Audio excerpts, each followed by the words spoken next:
right? We want to be making them anew. So, thank you for coming. We're so happy to be here to talk about things that might impact women in Utah.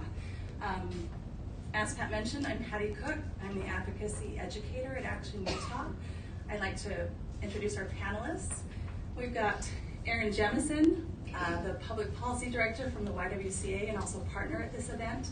We've got Representative Kwan and Representative Arndt, thank you, and also Representative Greg Ward. So let's get started. How this will work is I'll ask them some questions about the bills that they are sponsoring or they're looking for in the upcoming session. We'll dig into that a little bit so that you can know what they are. Then we'll talk about actionable steps you can take to help them support those bills or find more education on them.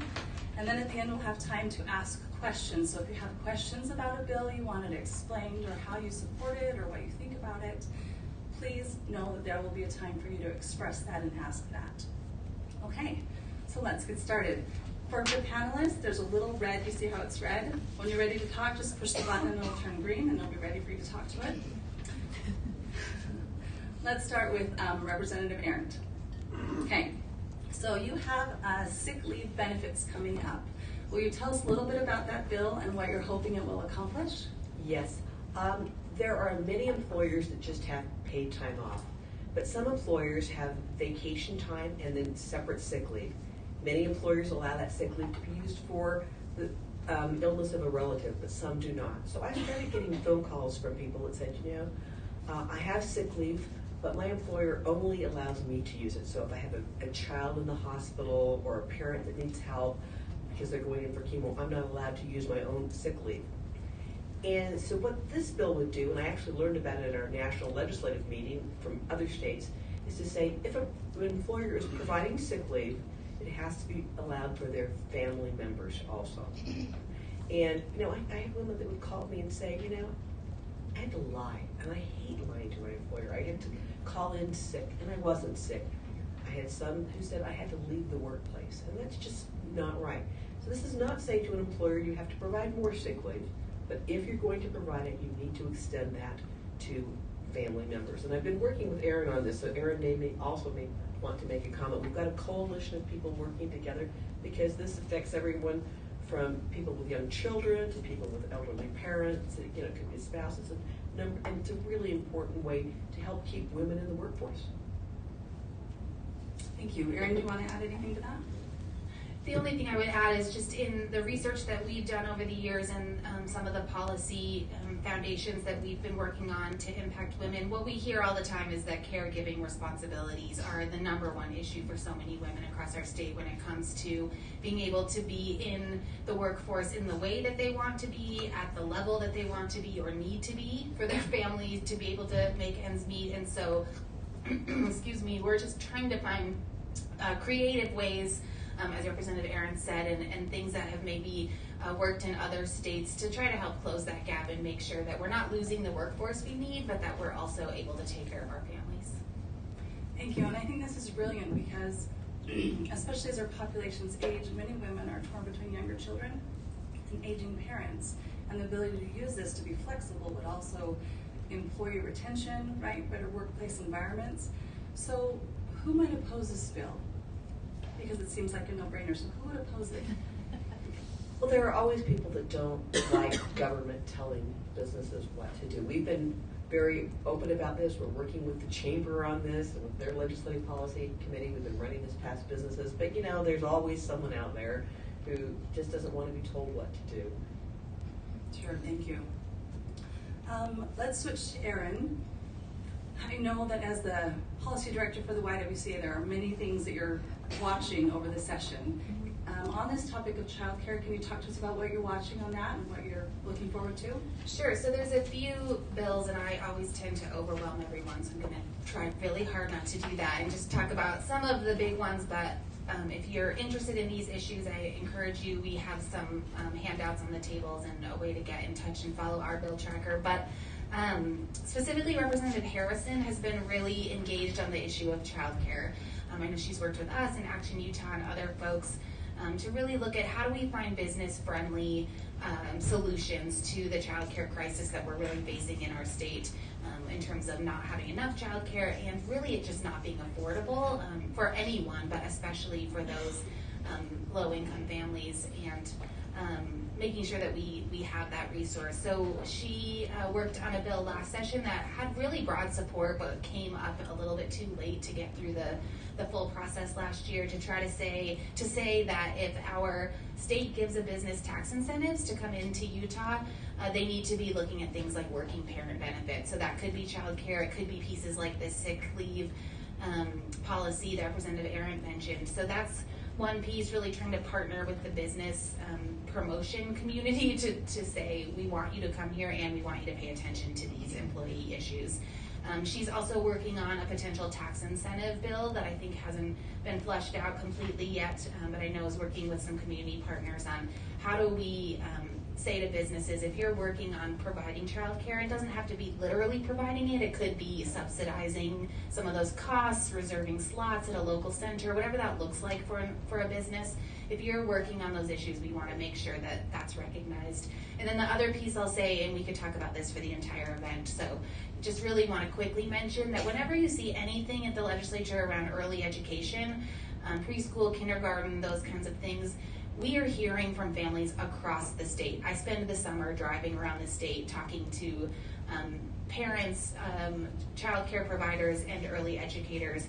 People want more access to extended day kindergarten in this state. Doesn't mean it'll be mandatory, doesn't mean if you want to provide that support and education in your home that you won't be able to, but families are asking for it and districts need support in providing more of that kindergarten, especially for the 40% of kids that we're seeing coming into first grade not prepared for first grade. We're still seeing that in the state, and there's just no excuse for that. So how do we start to close that gap in our communities, give families, especially families with both working parents, the resource they're looking for, and make sure our kids have the education and preparation that they need. So Representative Snow is working on that bill in partnership with education folks, so look for that as well.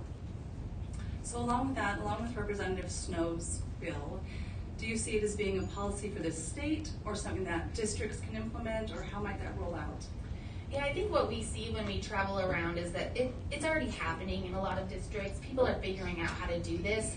They just don't have the resources they need. So we're really trying to craft a bill that is state level policy, but that districts would apply for the funding. It wouldn't be across the board. They would apply for it, talk about how they're using it to impact the highest risk kids and families, and making sure they're working with community partners. We're really trying to bridge the gap as well between the early education policy community and child care providers. They're really concerned about this bill because that can impact their business and their bottom line around kids who might be coming into their business and now not be if they have free access to kindergarten. So trying to build those partnerships and make sure that the district level conversations are happening, but providing some kind of state larger policy direction. Thank you. Representative Ward and Representative Kwan, do you have anything you want to say about these things that we've discussed so far?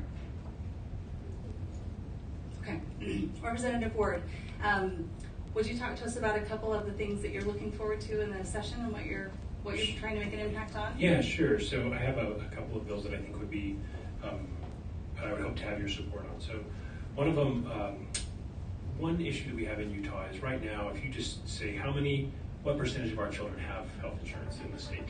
We're like 41st. We're really still quite low. On paper, we have a plan that all kids should be covered. We say, look, we've got Medicaid that covers here, we've got CHIP that covers here, we've got the subsidized market above that, and then the private insurance market. So on paper, we got a plan that looks really good, but then when we go out in the real world, somehow the plan on paper doesn't translate out to all children having coverage, and we do worse than many other states. And when you get down into the weeds, then there's a lot of weeds to go through, but there's a lot of little pieces of our bureaucracy that work against it. One example is when a parent's income goes up enough that they should transition from Medicaid to CHIP. Well, I mean, these are all federal programs and they all have different rules, so there's a different set of red tape that has to be looked at when they're on CHIP. They still qualify, but now there's extra information that's needed from the employer that the parent might not have known about, and so some kids wind up falling off because of that.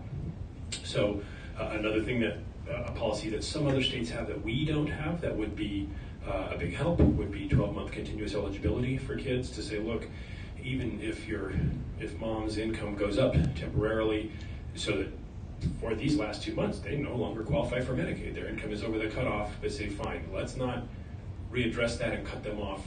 And at a certain point, you have to readdress it, but let that be 12 months instead of just month to month, so they don't get cut off as often, so we don't have so much churn with kids coming on and then falling off, on and then falling off.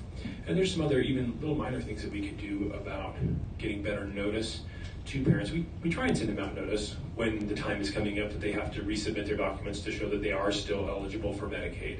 But there are some things that we could do better about that. So that bill will be a combination of asking for money for the 12-month continuous eligibility, but some just hoping to change our bureaucratic processes so that we can not be so low compared to other states. And I think everybody in the legislature agrees that it is healthy and good, and it is what we're shooting for, to have kids have health coverage.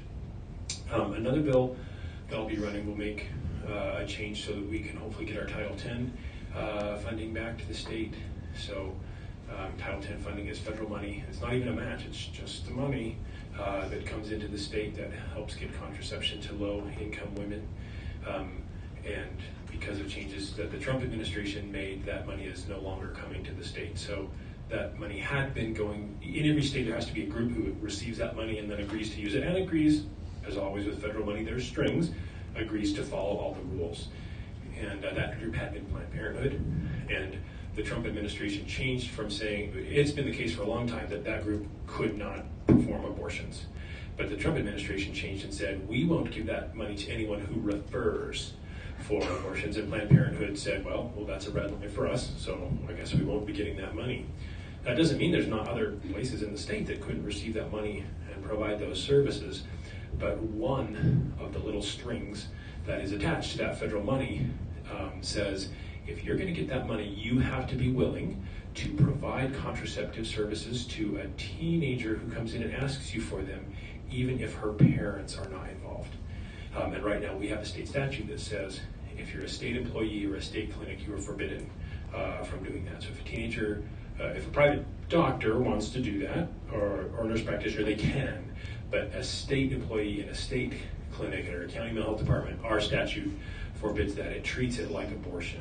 So right now we also have a law that says a teenager may not get an abortion without parental consent, and our law parallels that and says she may not get contraception without parental consent.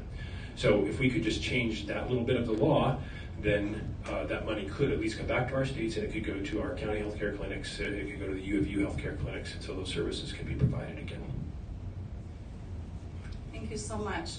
If you don't know, he's also a doctor, so it's interesting to see his perspective on these bills that he's presenting.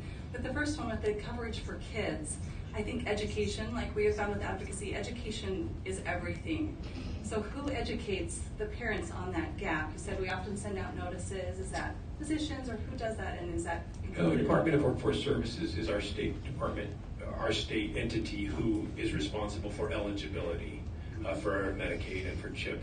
And there's the system is inherently really, really complicated. Yes. Even now that we, on paper, have coverage for everyone, it's through 80 different bureaucracies, all with their own little set of rules. So even with their good intent, there's 100 little ways to fall through the cracks. Right now, for example, they have to choose either paper notifications or electronic notifications. They're not allowed to choose both because if we allow them to choose both, then everyone will choose both, and then we'll have to print a lot more papers, and that is not in the budget to send out all the paper notifications. And the departments have said, then everybody will want papers, and we don't want that. We delegate out to, we're down to where only like 1/5 of Medicaid is done through the state Medicaid program. Most of Medicaid in the state now is done through private, large companies who agree to do those services for the state. Intermountain's got a large program, U of U's got a large program. Mm-hmm. So they're called the ACOs, and we delegate out to them to do that, and they do a good job of it. And they would like to be more proactive when they know a date is coming up to notify people. We pay them an amount per month, so they would really like people to still stay on there, so we would pay them that amount next month instead of having the kids fall off of coverage. But even some of our rules don't let them do that, don't give them the information they need. So So there's ways to make it better. All right, thank you. And with Title X? Yeah. With Title X, do you feel like there's a consensus for that, or what things might be stumbling blocks in getting that? No, there is nowhere near a consensus for that. And I would say that so far, the people who oppose it have been both far louder and far better organized than the people who would support that by a margin of 20 to 1. 20 to 1. Mm-hmm. Okay. So I brought the bill up to just try and open a committee bill file to say I would like to do this. Yep. Those people who would oppose that change, and they would oppose it under the rubric of saying you are taking away parental rights. The state is interfering between a parent-child relationship and going behind the parent's back to provide this service to that. Young women deluged the committee, and the governor supported asked the Department of Health asked me to run the bill, and on my way driving into the Capitol the morning of the committee hearing, I got a phone call that he was pulling his support for it because of them lobbying him. There's several small groups who feel that way. They often act in concert, but there's quite a few folks. So I would love any help that you could offer me on the other side of the teeter-totter. Excellent. So as a physician yourself, what scenarios might be beneficial for a doctor to prescribe birth control without parental consent? Well, in my mind, it should be treated like any other medicine. And that is, in 99% of the cases, there is going to be parental consent, and that's going to work out better for everybody if that's the case. But in 1% of the cases where that doesn't work out, there's often some really difficult and unpleasant reason why it doesn't, and it would still, in my mind, be incumbent upon the healthcare provider to try and solve that problem, to say, after they have spoken to the individual, say, this really should. Things would be better if we involved your parents, if they're in a position to know that that would be the case, or to recognize, no, this is really one of the times that I need to help this young woman, and it's going to be detrimental or bad for her if we try and do it this other way, and then work it out and help them out if that's the right thing to do. Wonderful. Thank you so much.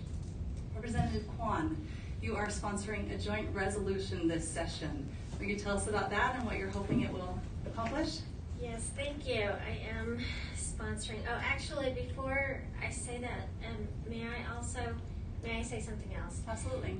Representative Aaron is also my mentor, and I love it. she is the mentor of all Democrats, and I would venture to say that a majority, if not all, of the women in the legislature would say that have come after your tenure would say the same thing, and probably some Republican men as well. So I just wanted to give that shout out. So I feel like that affords that. Thank you for pointing that out. I also wanted to say something about the paperwork issues. That where we see some of our parents not taking advantage of the programs that they could. It's not only a confusion issue, it can also be because they are opting out.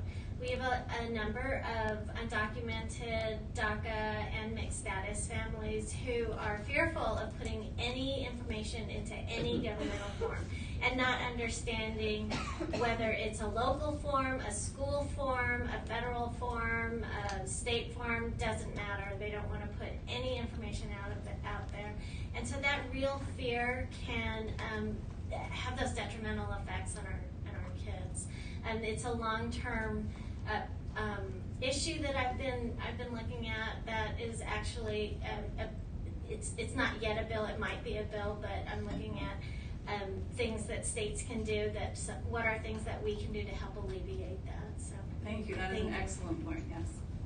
So thank you for that. Now on to the resolution. Please. It's resolutions numbered House Joint Resolution 7, and this is basically it's ERA. See, I love that we introduced it as a joint resolution because I don't think we get let's tie those two together. I know that title is really boring, isn't it? It's like to amend, to ratify the Constitution. It doesn't even say ERA in it, and I didn't notice that until after I was so interested in the wording of the resolution and getting it numbered. I put it out without looking at the title, and we often don't add in our own titles. That's something that comes with it. We are allowed to, but we often don't. And I just didn't think of it. Actually, we're not allowed to. The final say is only the Ledge Council. The Ledge Council. Oh, yeah. But we are allowed to ask to to make those changes. And I didn't even think about that. But in any case, the real meat of it is the it's the actual 24 resolution. words. Yes, the 24 words. Right. So did you want me to say more than that? Yeah, for those who might not know what it is, explain what it is, what some misconceptions might be, what you're hoping. So it is a almost century-long discussion in the United States. The Equal Rights Amendment began very shortly after we got the right to vote. In 1923, it was introduced in a different version, but it was introduced. It was the Lucretia Mott, I believe, amendment. But it went through several iterations until it got to, it actually got introduced into legislation in 1943 by Alice Paul's wording, and that's what we have today. It's those 24 words, as you said, that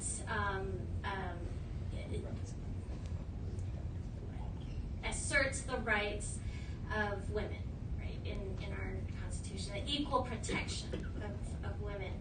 Alice Paul, maybe some of you know or don't know, she took the words out of, or she used our state constitution, because we have these words in our state constitution from 1896. She used that to draft her amendment. What I hope to do is ratify. In Utah, we have we need 38 in the nation, 38 states, and we're at 37 right now. This is the year for Utah to do it, this is something that I came to, I would say, recently, and I only say that because I know that there are some of you in the room who have had decades of work fighting for equal rights and fighting for ERA, and I applaud you. I hear you. I understand the struggles that you've gone through, and I really respect the work that you've done. We think of ERA differently today. Our generations today think of ERA differently today, right? Three-fourths of our population in the poll that came out, yesterday, 2 days ago, that says support ERA. And that's a far cry from the 1970s, where Utah overwhelmingly voted no on ERA, right? And this was we had a state convention to vote on whether or not that's we were going to ratify. And this was by citizenry, right? And it was something like, I don't know, something like 3 times as many people. It was only 600 votes for yes, and something like 1,800 no, or maybe even more than that. I mean, it was overwhelming. So it's a very different world that we live in today. I often wonder, or I think about, what jokes will resonate with different, like this new generation. And I was thinking about how, this is, you can tell what generation a person is by which Conan they know. I mean, like Conan the Barbarian, right? Conan O'Brien or Conan Gray. And some of you are like, who's Conan Gray? You were right with me when my daughter said I want to go see a Conan Gray concert, right? He's a singer. In any case, I was thinking about this, right? We used to joke that, don't worry, I'm not going to say the F word. You guys know what the F word is. By generation, my generation, the F word was feminists, right? This came out of the ERA fight, right? This is where Utah's Eagle Forum came from. This is where the very first time that the LDS Church stepped into a national issue, the very first time the LDS Church stepped into a political issue, the very first time. So this is really ingrained in our history. I think I'm starting to talk more about what you asked me to talk about. Can you tell she's passionate about it? I am very Which is what passionate you about want when it. someone sponsors a resolution or a bill, so thank you very much. I love that you pointed out that the Utah Constitution has the very wording in it already. So women in Utah are protected. They're just not protected under the federal law, according to that. We're actually not protected even though it's in our Constitution.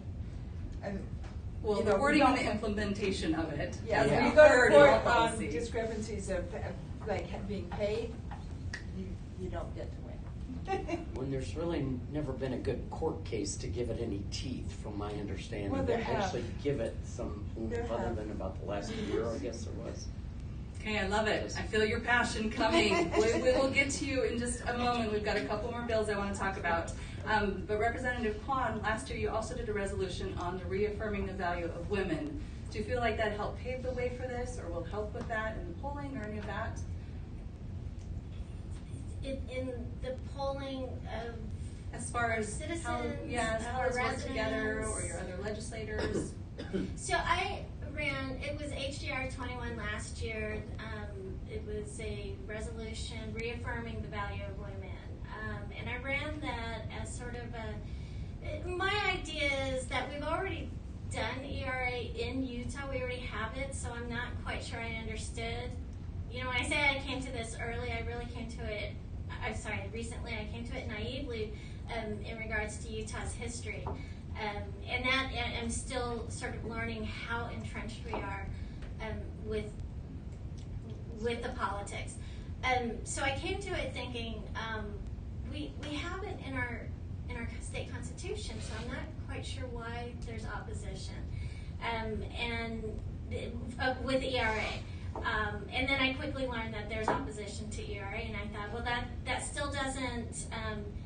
What I want to do is make a message. I want to send a message to the women of our state that we are not, okay, we are seen as the worst in the nation for women, right? There are all these articles and polls that say we're the worst in the nation for women, but it doesn't fully, those polls and articles don't fully resonate with our experiences as women here.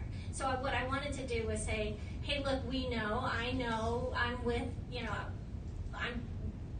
we have a nuanced culture of women in Utah, and I want to make sure that our legislature lets us know that we are valued, that we are important, and I wanted to have this gesture. And that resolution was because ERA last year I thought would never fly, right? So I thought, okay, let's make this as the gesture, but I don't feel like that is the gesture. But I'll tell you that in that resolution, there's language that says, therefore let it be resolved, right? Basically it says, we think that our state, the language in content and intent in the state constitution should be in the U.S. Constitution. Right. So I had a lot of questions. Are we ratifying it? Are we not ratifying it? And turns out that we're not ratifying it, but we say we agree with ratifying it. So that's where we're at. That's exactly where we're at. We agree that it should be in the state constitution, but we didn't actually ratify it. So what I think is that we need to do is advertise that more and thank your legislator. Call up your legislator, both your representative and your senator, and say thank you because that passed unanimously. So tell them thank you for voting for that. Thank you, thank you, thank you, because I truly agree, and if you do, I truly believe and agree that language needs to be in the U.S. Constitution. Awesome, thank you so much. Okay, I've got a couple more bills I want to get to, and then we'll talk about ways they can help you on your teeter-totter, okay, or support your bills, or actually learn more about them if they're undecided. So, Representative Arendt, let's talk about your safe haven bill, or amendments, because we already have a safe haven bill, or law, I'm sorry. So tell us a little bit about what that is for people who don't know what that is, and what your amendment hopes to do. Okay, so hold on, let me follow the rules. Back in 2000, I started working on legislation when I heard more and more about the very sad situation of young women getting pregnant, having no support, not really even admitting to themselves they were pregnant, and then when the baby came, the baby would often end up in an unsafe place, like a dumpster, and not survive. And I looked at a few other states, and they had passed safe haven laws, which allowed for the anonymous drop-off of infants in places like hospitals. And the baby would go into be expedited through the adoption system and end up in a safe, loving home. So back in 2000, I proposed this legislation, and there was some opposition from people who said girls would get pregnant knowing they could drop their babies at hospitals.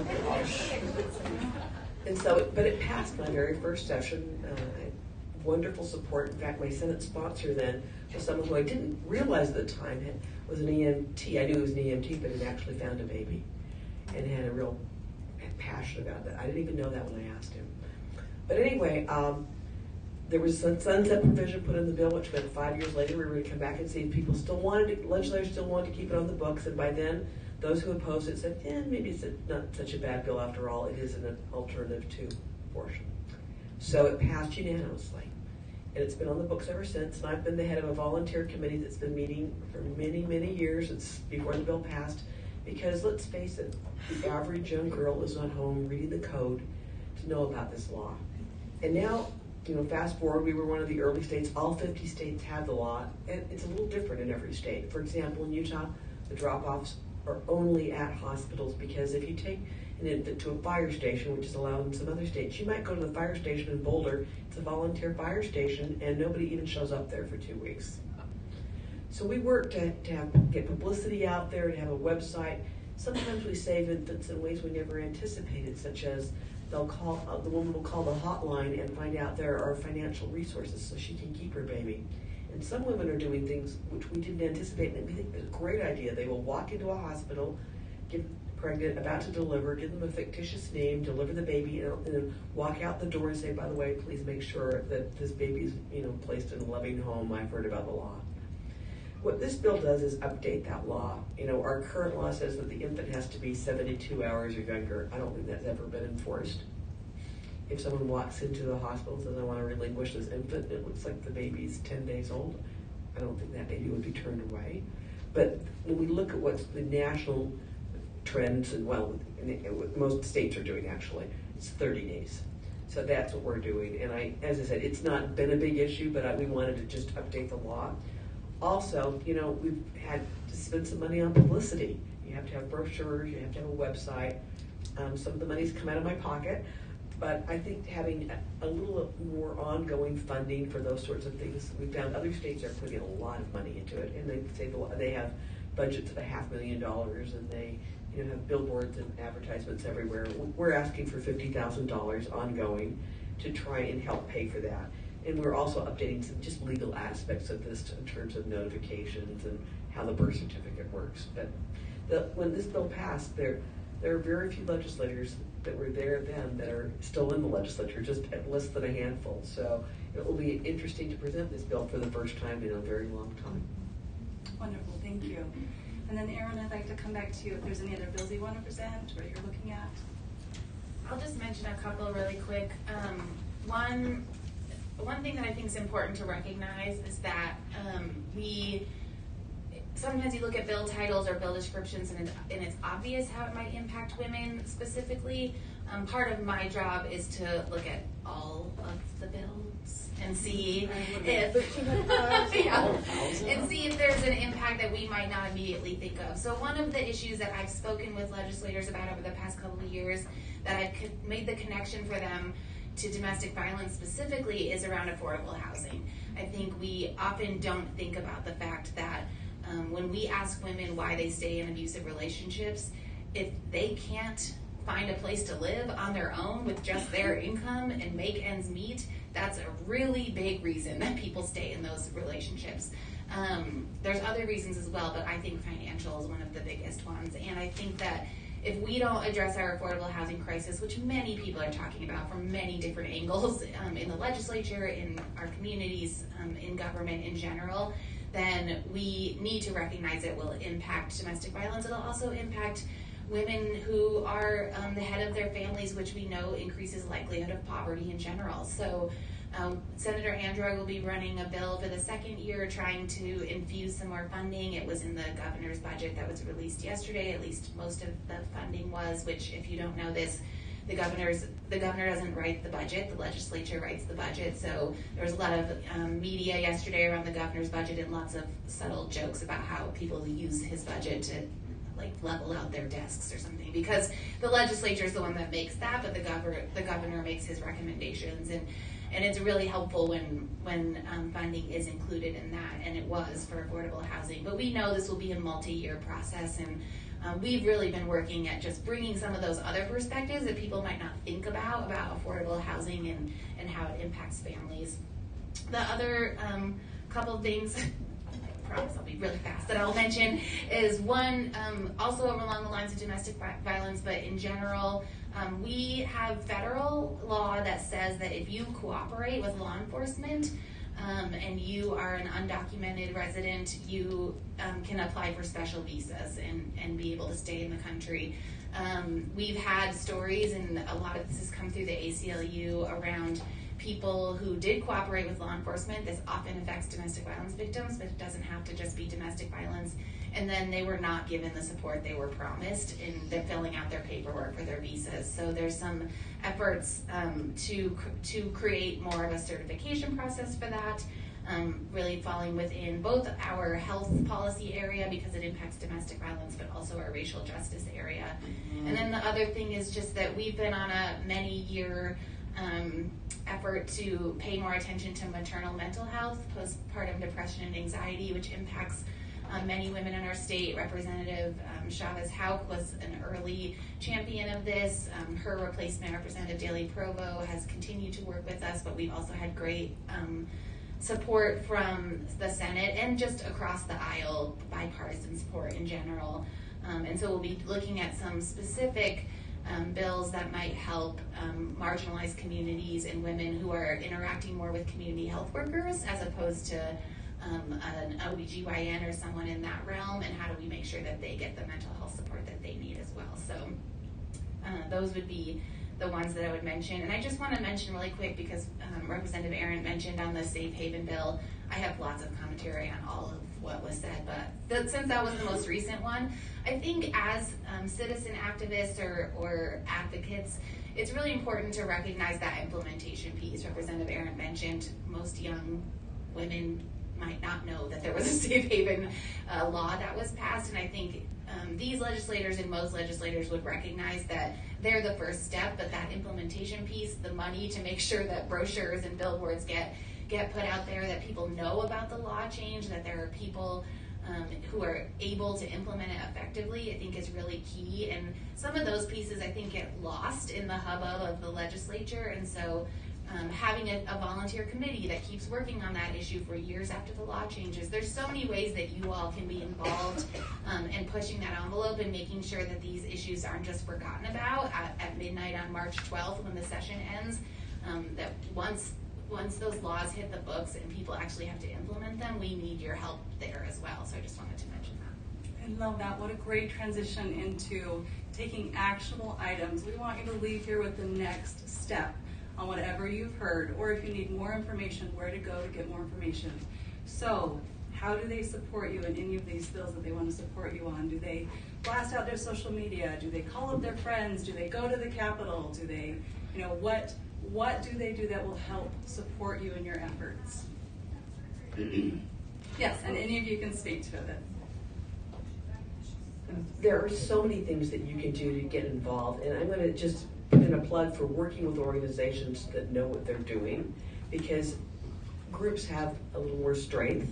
So if you are working with Action Utah, with the Y, with all kinds of different groups that are out there, it's helpful because they get you information, they get you organized. Just a few hints. People contact me all the time. I get tons of email. At this point, I don't even have an intern yet. I'll have an intern hopefully by the end of the week, and they'll start working part-time, and in a couple weeks they will have found the bathroom. I had an exception back here, Ashley Gillen, who started knowing a lot more, but most are, they're new. And I read all my own email. but I prioritize the email that comes from people that live in my district. Don't just say, I live in your district, because I'll laugh. There'll be a day that we all get the same message, I live in your district, from the same person. They don't live in all 75 districts. Put your home address. That's just a hint. Put your home address in when you're contacting a legislator. And let's say people will come to me and say, well, you're already on board with all of this. Why should I contact you? Well, a couple of things. Maybe on appropriations, that's not necessarily the case, because there's only so many things I can advocate for money. And so if I'm hearing from my constituents that one issue is really important in terms of funding, that's helpful information to have. If I don't see a lot, there's a lot of advantages to having all my constituents telling me to support the ERA, because I've been working on this for decades. But you have friends that live in other districts. You may be asking them to help you contact their legislators. And so it's really important, and the sooner the better, getting to know your legislators sooner. Don't wait till right before the bill's coming up. I mean, it's already getting late to start contacting legislators, so it's important to know that. If you want to find out about what bills are up on the hill, what we're considering, you have the exact same resource we do. We go to LE, which is for the legislatures, .utah.gov. That's where they're all listed. That's when you can have them actually alert you if a bill has changed status, like it's going to a committee hearing and it's scheduled. So you can find out about all these things. These hearings are open to the public. So, and our Democratic caucus meetings are also open to the public. I won't say that for the other side of the aisle. It's not always true, but ours are. And we'd love to have you come up and give us your input and give us your thoughts and ideas. And if you're an expert in a particular area, I'll have someone contact me, on a very complicated securities law bill, which I've done securities law in the past, but that doesn't mean I'm an expert on everything. And they'll say, I know this really well. Would you like me to go through the bill for you? I'm like, great. That's always helpful to have good input. Wonderful. I want to take a moment here and point out, if you don't know, most of the people that work, our representatives and senators, they have other jobs. They don't have staff except during the session. So they really are giving us a service. And while we might be passionate about things, please always be kind to them. I love that they mentioned, please thank them, because whether you agree with them or not on this issue, you might agree with them on something else. You might be an expert or have personal experience in something they're working on. So please always remember that. Can I just add one thing? And know who you're contacting first and maybe a little about them. I will often get really mean-spirited messages from people who are so mad about my vote on a particular bill, and they actually got my vote wrong. I didn't vote that way. My favorite one is one I will always keep, and it's one that came from somebody Hopefully it's no one in this room. No, it's not. But it was from somebody who said, how dare you vote for this blah, blah, blah bill? How dare you claim to be a good Christian? And they go on and on about how this bill. And then they, again, how dare you claim to be a good Christian? So then I emailed them back and said, I didn't vote for this bill. I didn't support it for the following reasons. Signed, Patrice Arendt, co-president, National Association of Jewish Legislators. That's a great example.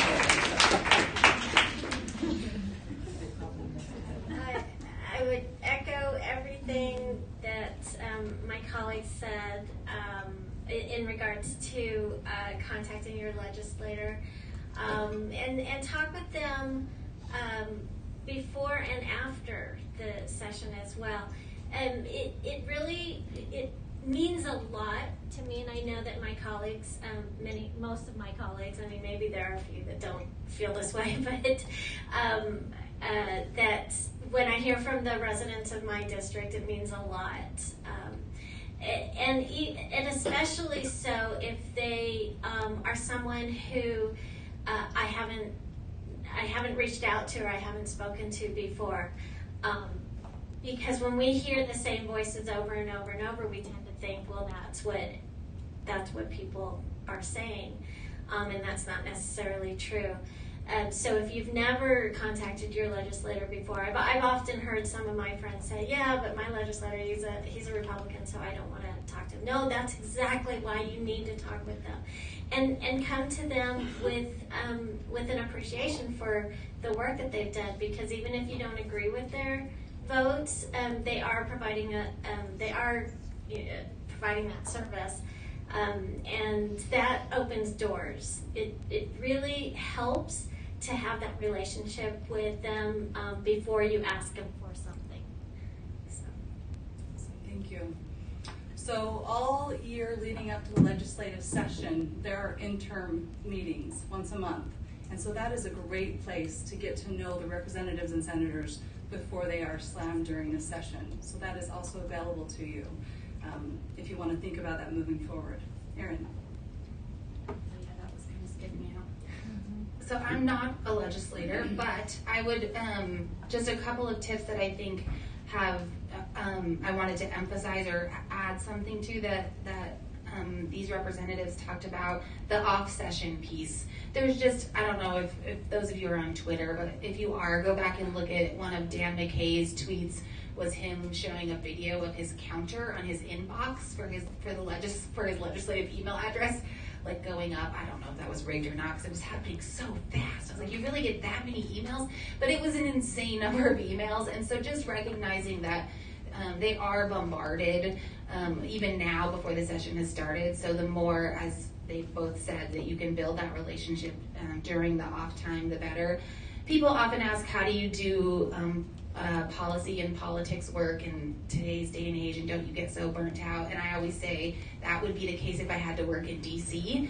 But I think please know that it is vastly different at the state level. Don't make assumptions based on someone's party affiliation.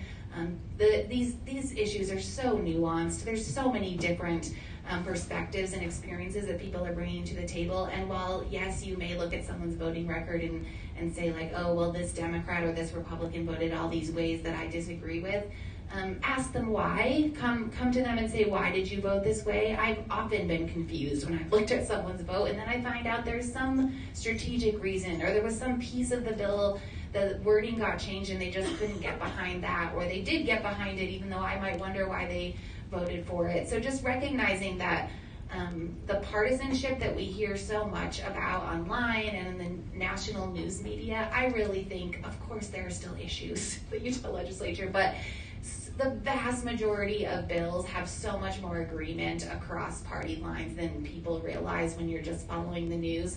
And even local news, our local political reporters are amazing and work really hard and do a really good job. They also are paid to cover the big bills that people want to hear about. There's 1,400 other ones that are amazing, that people are working really hard on, that impact your daily life. And so getting to know your representative and senator and finding out about those, I think is really important, because there's so much going on that you never hear about because they can't possibly cover them all. And then last, we talked about getting involved with groups. I'll put in a plug for Advocacy Boot Camp, which Action Utah and the YWCA started this past fall. Some of our graduates are in the room. And that's really meant to be a step-by-step, how do you get involved? What are the different ways you can get involved? Not everybody wants to go up and lobby their legislator, or wants to write a letter to the editor, or wants to join a committee, but some people want to do one of those things. And we try to help walk through different ways to do that. We had a great first ever session last fall, and we'll be doing it again. And I think you guys are doing it another time too, where I'm not helping you. But keep an eye out for that. And our upcoming Real Women Run training, Pat put in a plug for Please Run for Office, which I totally concur with. Our Real Women Run training for the year, the biggest one, is next Saturday, January 18th. And we have a whole track for people who do not want anything to do with running for office, but want to make a difference and want to be more involved. So check that out at YWCAUtah.org, and we'd love to see you there next weekend and give you more tips and just ways to get engaged. If you want to run for office, there's also lots about that as well. But I really just encourage you. There's so many good groups, including Action Utah and others, about specific issues, where if you just follow them and just join an email list, you'll suddenly be bombarded with ways that you can get engaged and make a difference during the session. Can I just make a couple of comments based on what she said? Yes, and then we'll open up for questions. With respect to the press, remember they're looking for controversy. Mm-hmm. Yeah. So sometimes they find controversy where it doesn't really always exist. And they're trying to do a good job, but I think if there used to be so many reporters on the Hill, and now there'll be like one or maybe two for the Deseret News and the Tribune, and they're trying to cover all the committees at once, and the House floor and the Senate floor, and they need to also be sending out their tweets and writing the story and getting something up on their blog. It's just overwhelming for them, and they're trying to do a good job, but don't assume everything you read is accurate. If you are emailing us, Sometimes there are groups that will send out, like, press this button and add your, your contact information, and then they will generate the email. When I get 400 of the same email messages, I read the first few, but realistically, if I do nothing but read form email messages, I'll never be there to vote on the bills and to research the bills. So if you really want me to read your message, personalize the subject line. Make it short, make it specific, and if you are going to personalize part of the message on a form email, don't do it at the end, do it at the beginning. Yeah. I want to give a plug to the organizations that I'm working with also for ERA, Fair Utah. Is Amy in the room? Amy was, I saw him. Hi, Amy. Yeah. If you want to get involved with an organization that is working to pass or ratify ERA here in Utah, that's the organization. I also wanted to say that I know that research says that women have to be asked something like on average 7 times, Pat, is that right, 7 times before they'll run for office. So consider this another time if you've already been asked, or the first time if you haven't. So please run for office. Or be on a board, or, there's all sorts of wonderful things. And Pat and Nicole run the Women Leadership Institute and their political development series, which is how I got started in all of this and found my way here. So I would really give a plug to that if you're thinking about it. Okay, let's do questions. If you will state your name and then ask your question. I've got a mic here and we'll just run with that for a minute. Who's got a question? Yeah. Hold on. Is this working? Perfect. Your mic. Perfect. With it. I apologize, I forget who I'm addressing my question to. The very first thing we discussed was the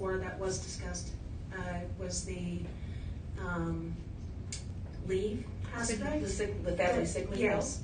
And is it required in Utah for companies to offer family leave? No, there are companies that don't provide sick leave. Okay. But this would say, but most do. But most do. Is there any concern by requiring companies to offer that sick leave for other family issues that will make companies just eliminate their leave policy? Well, we're not at, there are a lot of states that have gone a lot farther. They've required so many sick days and done other things. We're not requiring the company to provide an additional minute of sick leave. We're just saying for the sick leave that you already have, let them be able to use it for a sick child, a sick parent, and those things. So, is there any push within the legislature to require companies to provide leave? There have been a few efforts. Representative Edwards a couple of years ago tried to do a bill where it wouldn't require it, but it would offer businesses a tax break or an incentive if they offered it. It didn't go through. We've been working for a few years now on a bill to say, again, it wouldn't be paid leave, but if you are a business that's not federally required to provide FMLA, which is unpaid family medical leave, if you have 50 or more employees, you're already required, and we've been trying to say, okay, even if you have 30, 40 employees, we want you to do it for if you're in the state of Utah, and we haven't been able to get that through either. So I think as Representative Arendt mentioned, in terms of opposition to the potential opposition to the family sick leave bill, again, we've been very collaborative, and I think the business community is trying to make it work with us. That's always the concern, is just making businesses do anything is a really hard sell in the state. Not that people don't want people to be able to be home when a child is born or take care of family members. We just can never get past the argument of businesses should do this because it's the competitive edge they need to keep employees, and and the market should take care of that. We shouldn't be telling them what to do. That's what we run into. Other questions? FMLA really fast. Not only is it 50 more employees, but an individual has to have had worked at least 1,200 hours. Mm-hmm. So even within the FMLA, there are stipulations that they still have to meet in order to even possibly qualify. And again, FMLA is unpaid. It basically guarantees that you can return back to a job. And it also helps that your health insurance premiums, at least the employer's part gets paid, but you are still required to pay your portion as well. So there's a lot of stipulations that go into it. Yeah. A lot of nuances.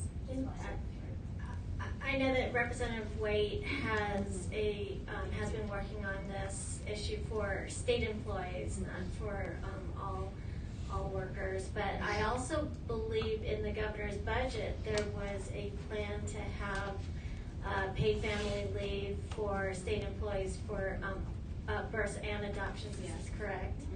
So we may see that for state employees.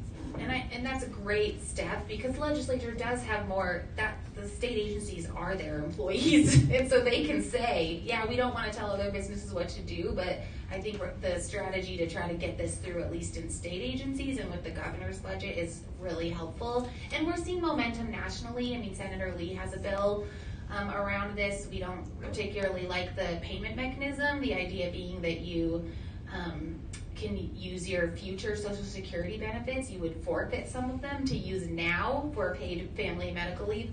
Again, the payment mechanism is problematic. We want people to have support in both times of their life, but we're really encouraged to see, I mean, it's been a quick change to start to see some of this conversation happening at the federal level on both sides of the aisle. I think it's not a matter of if, but when we start having serious conversations, and folks like Representative Waite and this bill from Representative Arendt, it's all part of that conversation. It's incremental change, and I think we'll get there. Hey, I'm Thea. I'm curious about, in the sort of discussions about family leave and child care, things like that, they do disproportionately benefit women when good stuff happens. But how do we have those conversations about that type of legislation in a way that doesn't set the precedent that women should be the disproportionate party in terms of like who is responsible for caring for children or taking on leave? I'm happy to chime in first. Thea set me up on my favorite soapbox. I think for all of these policies, we always talk about them being gender neutral. I think the shift that we need to make is around workplace culture and recognize that men, women, and every other gender identity have families. We all have families. We all get sick. We all have needs we need to take care of in our home lives. And yes, I think the conversation needs to go beyond looking at these issues as impacting only women. And none of the bills we've talked about have just been for women. We just know that we're still living in a society where women do the vast majority of caregiving, whether that's elderly, children, sick or disabled family members, whatever that looks like. We still see that mostly coming into women's roles.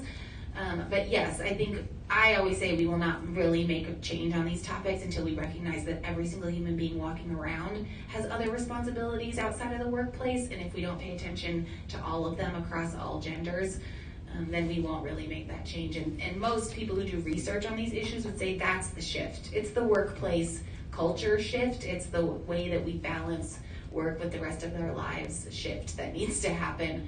Right now, that will benefit women more, but it really impacts everybody.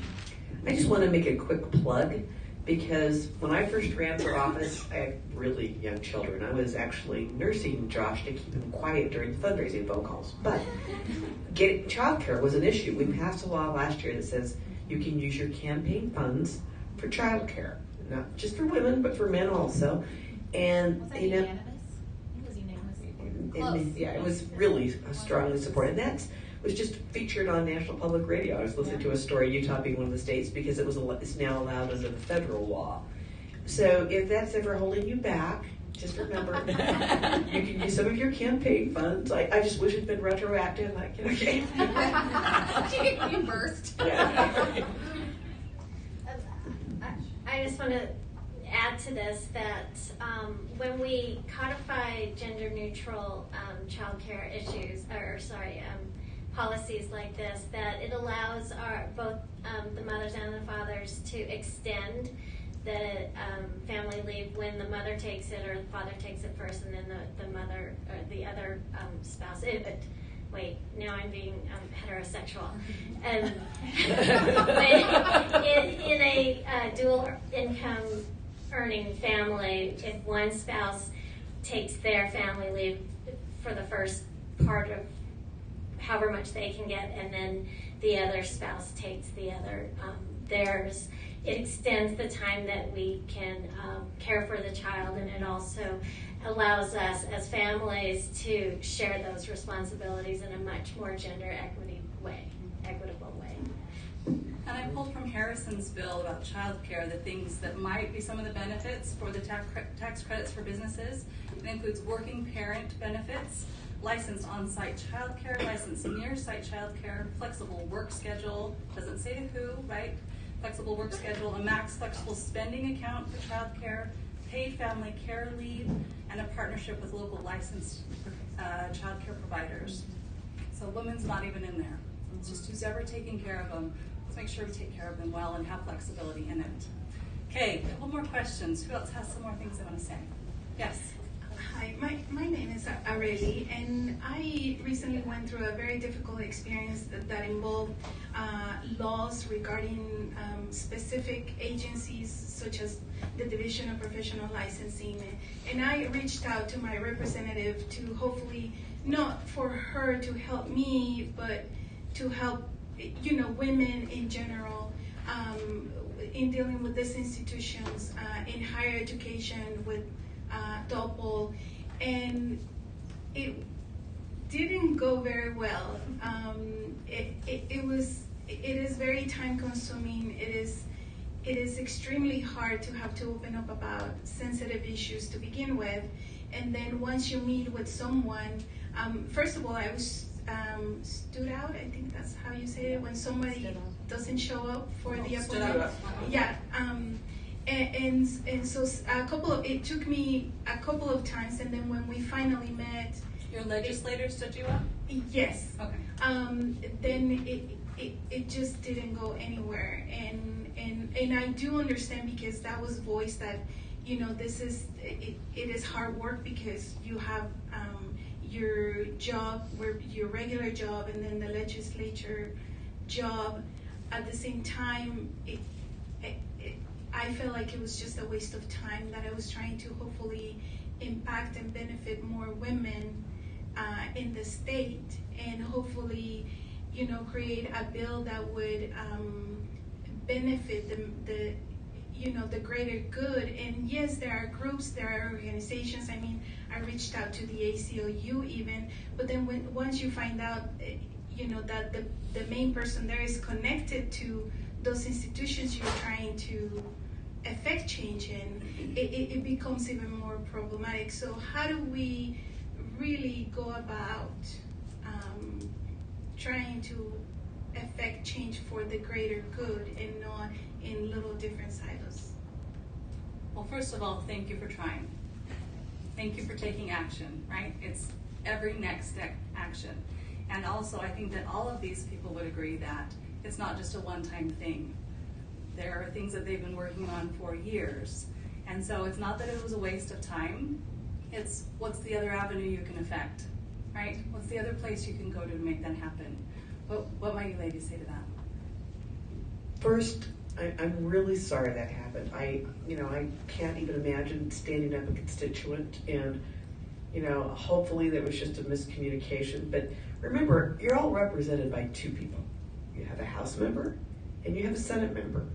So you can also go talk to that other legislator that represents you. That's another avenue. And getting other people involved, if it's an issue that's affecting others, maybe of assistance, maybe something that can help too. But I know it's frustrating. Sometimes I've had constituents come to me because their legislator isn't interested in the issue, but I'm on the committee that looks at the topic. So although it's hard to do that right going into a legislative session, but during the period between general sessions, we have interim meetings, and that's when we study topics. So often I'll get calls after the session in late March, early April, from someone who says, this is an issue that I would really like to have heard in your committee. Is there a way you can help me with that? So or just talking to the committee chair. So there's other people you can talk to, including organizations that might be interested. It may not be the ACLU, it may be some other organization that has looked at these topics. there are also, it's surprising to me sometimes when there are issues that I think, oh, it could easily be taken care of by just making this change in this tiny little part of this tiny little code, and then it turns into this huge, like, nuclear, right? So, sometimes when we think we have a great idea, it doesn't pan out, and it's multi-year. Even with ERA, I couldn't run it last year. It just wouldn't have done anything, but because I needed to put some things in place first. And so sometimes, if you look at it in that way, to think about, well, where are the conversations now? What are the conversations that need to have to happen today? And that might be, looking at those smaller goals to get to where you want. The world of policy seems to be very complex to me. Right, and I'm in it, so I hear your frustration. I understand that. So, but I applaud you for continuing and for asking those questions. Yeah. Okay. Other questions? Yes. Hi, my name is Kate. So my question. So last year, well, not last year, 2018. Almost half of the gun deaths in Utah were women shot to death by partners. And this year there's ERPO and background checks. And so with all of the loops and the fact that most guns are bought in Utah through places that background check isn't required, wouldn't both of those bills be considered a women's issue since women are mostly affected because of those bills? I'm like nodding vigorously. Yes. I could talk to you about 45 bills. But yes, those are also on our list. And yes, I know the Domestic Violence Coalition, which really leads the statewide policy work, has been really involved on the ERPO bill and actually the background check bill. So that community of advocates, including us, have been involved and support those bills. So yes, I think it's a perfect example of a law that might not look like it's a women's issue, but it definitely is. And especially around that domestic violence piece. So yeah, thank you for bringing that up. And if that's an area that you're interested in, I really encourage you. I think Action Utah would be having communication about that during the session, as would we. And we can hook you up with folks who are working on that, because those will be big issues. We just can't cover quite all of them, but huge issues. Yes, thank you. The Gun Violence Prevention Center works hard on Yes. Yes, thank you for bringing that up and for knowing about it. We appreciate that. Yes. Hi, Christine Carterman with the National Association of Women Business Owners. I am wondering, Representative Kwan, have you been able to get some bipartisan support for the ERA, especially after the church just came out against it? Are people, I'm not sure how this became so partisan, but do we have some Republicans on board, and are they willing to go public at this time? So those are two good questions that are very separate. The first, do we have bipartisan support? The answer is yes. Absolutely yes. Are they willing to go public at this time? If you have not heard them speak publicly about it, then probably the answer is no. Because I don't want to. I can't speak for other legislators, but I have heard support from it. Politically, I don't know where we are with this, right? Because again, it's so entrenched. It's sort of interesting to me where people will say, "Oh, I think that's so great. Congratulations for running it. Oh, good. Are you going to support it? No. Oh, okay. Why? Right? And then it's yes. But we're working on it. We are really working on that, and that's where the relationship that you, who are in support of it, the relationship that you build with your legislator can really help in letting them know how much you appreciate the work that they do, and that you appreciate that they do value the fairness and the respect and the love for women, and how this is an issue that is important to you. Yes. Okay, we probably have time for 2 more questions. Anyone have something burning they want to ask about or get clarified on? Yeah. Hi, my name's Anna. I was wondering, one of you mentioned something about a national group that looks at other states' legislation and uses it. What was that? So there are a variety of groups, but the National Conference of State Legislators is a very large organization. We're all members of it. They have a big convention every year, and you go, there's just sessions all over the place. There's, 5,000 to 8,000 people depending on the year. And then there are other organizations, knowing that we're at that location, that will come in early and train legislators and stay late. And the idea is to learn from other states and to get their ideas. Some of the best bills I've passed, I've received ideas when I've gone down, and then I will tailor it for Utah, work out the bugs and all of that. But there are various organizations. There's the Council of State Governments, which is a little different. There's a very conservative organization, ALEC.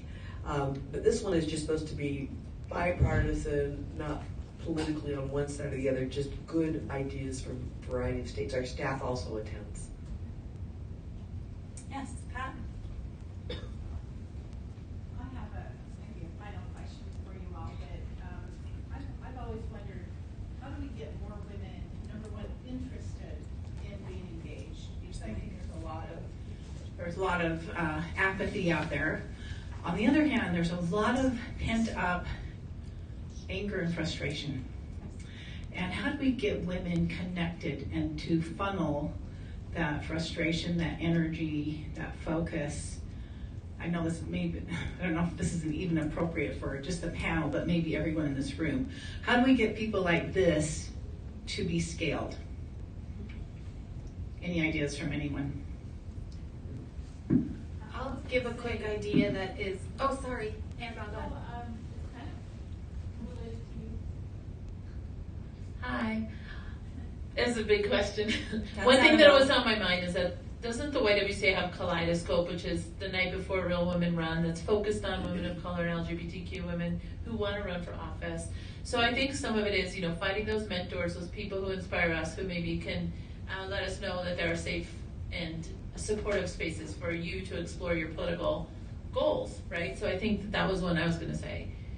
The other, I think, is that connecting to groups. So I'm Annabelle Scheinberg, I'm with Planned Parenthood. Together with some other groups, I think it's Alliance for a Better Utah next week is doing a citizen lobby training specifically around abortion messaging in Utah, which I know that hasn't come up here today. But, so if that's your interest, you can find Alliance for a Better Utah. You can, I think plugging in with the groups is a powerful way to amplify your own voice, whether it's for the ERA or collective, issues around women. But I do think finding places that feel safe and comfortable for you to find that support and connection, and then launch your power from there. So I would also say something in addition to that. I went to a workshop where there were 6 Republican students and 6 Republican Democrat students, and they talked to each other. And then they watched each other talk about different topics. And one of the girl students said, afterwards, after they all realized they were just human beings, she said, "My media stalks me because I follow all the organizations who believe the same things I do, and they'll give me all the things I want to hear in my feed. I listen to the newsreels that say all the things I want to hear." So what I would say, absolutely, that is super important to be surrounded in safe places where you can express how you feel. But I'd also say, take a friend to lunch who doesn't believe what you believe, who doesn't think what you think, and don't get mad. Like just put that on the table and say, we don't agree on that. Let's come back to it another time. Because part of this, running for office or whatever, is you've got to learn to manage those as well, right? Manage all those things that come up in conversations where people don't think like you do, and how are you going to have a joint resolution with people who don't think like you? So I also think that's a really important step in this as well. I could be wrong, but that's what I found in my experience. Can I also add, yes, we're legislators, but running for other offices is important. I mean, I see one of our city council members here and all the impact she has on everyone's day-to-day life. And there's so many other things you can run for. And running for office is not rocket science. I mean, if I could, look, when I first ran, I didn't have a clue. I had, and you learn. You can learn from others, and that's what I did.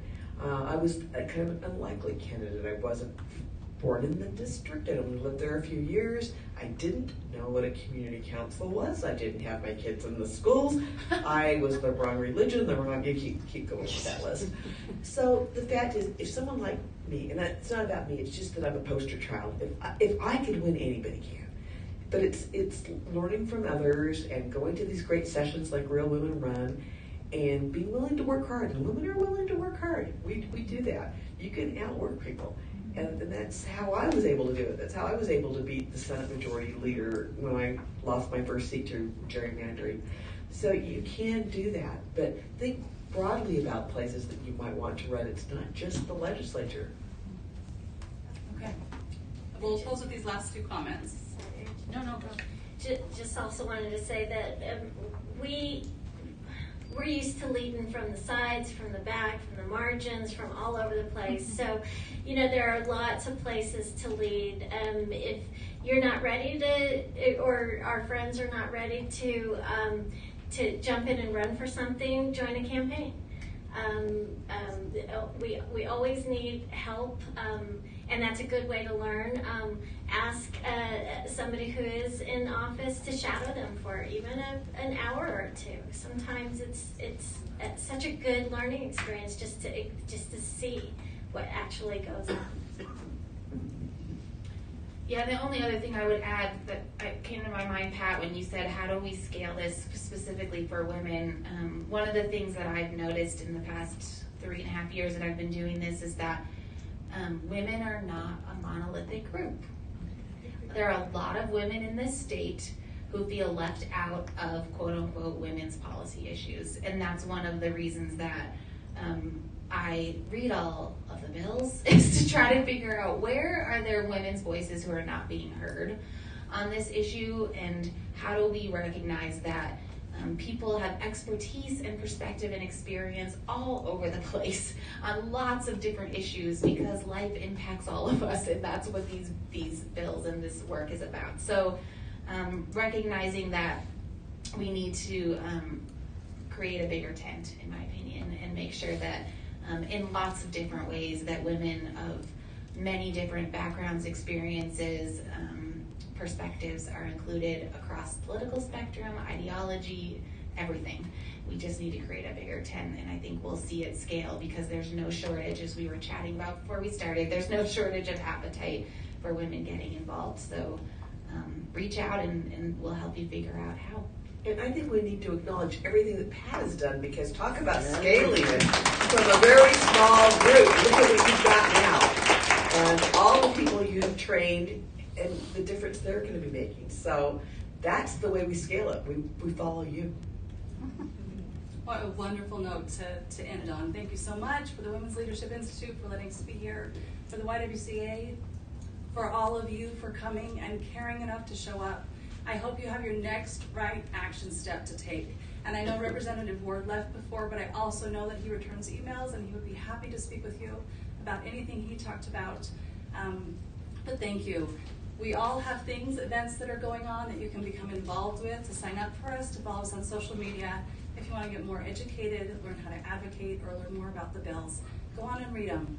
Or ask your friend to read them and tell you what they mean. Thank you again for coming. We appreciate it.